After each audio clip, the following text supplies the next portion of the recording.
I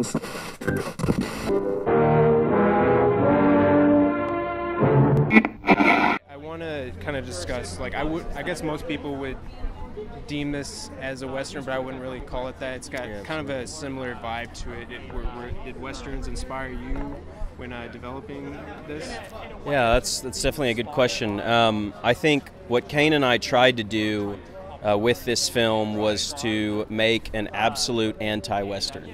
That was definitely something that I wanted to touch on. You know, no gunplay, no silly horseback chases, and you know, all of these sort of silly things that are quintessential to Westerns. We definitely wanted more of a character-driven suspense piece. And so, you know, it's funny because people are like, oh, this is a Western, and in my mind it's the furthest from it.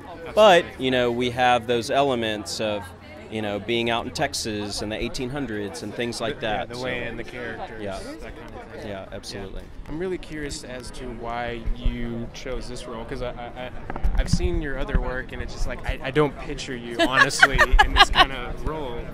I know. Well, I'm kind of a funny gal, but this is not a funny movie, and I really felt like it was an important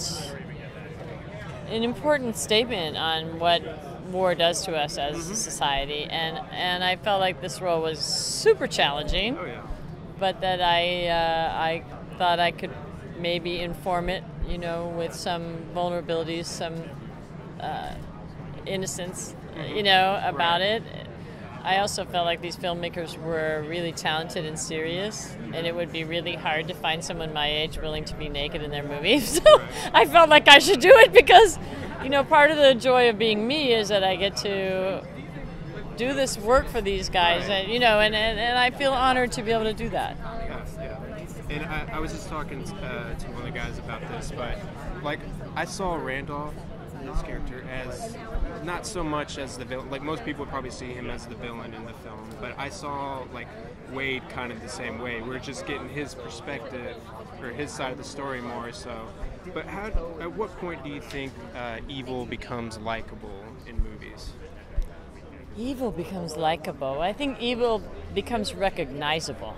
Yeah. I think we can recognize that we all have these dark places in ourselves, and we can recognize how we could get stuck, how we could have a resentment that just sticks us to a place and makes it impossible for us to empathize with the other person's point of view. I mean, if you read the news, we see this happening day in and day out, not only in our society, but all over the world. I think, again, that we have a very gray piece. I don't necessarily see the world in black and white like that, and I didn't want our characters to seem that way. I wanted every single character in our film to be relatable, to have good, to have bad, to have suffering, to have pain, to have sorrow, to have happiness, because that's reality. And so, you know, it's easy to label Randolph as the antagonist. It's easy to label Wade as the antagonist or protagonist as you look at it. The way I wrote it is that war, as an all-encompassing black ball, is the antagonist of our film. And I think that that's something that even there is gray, because war is gray. You know, it's just and noble and chivalrous and heroic and chaotic and evil and disgusting, and all of those things. And so it's hard to classify any one element in our film as black and white. Right.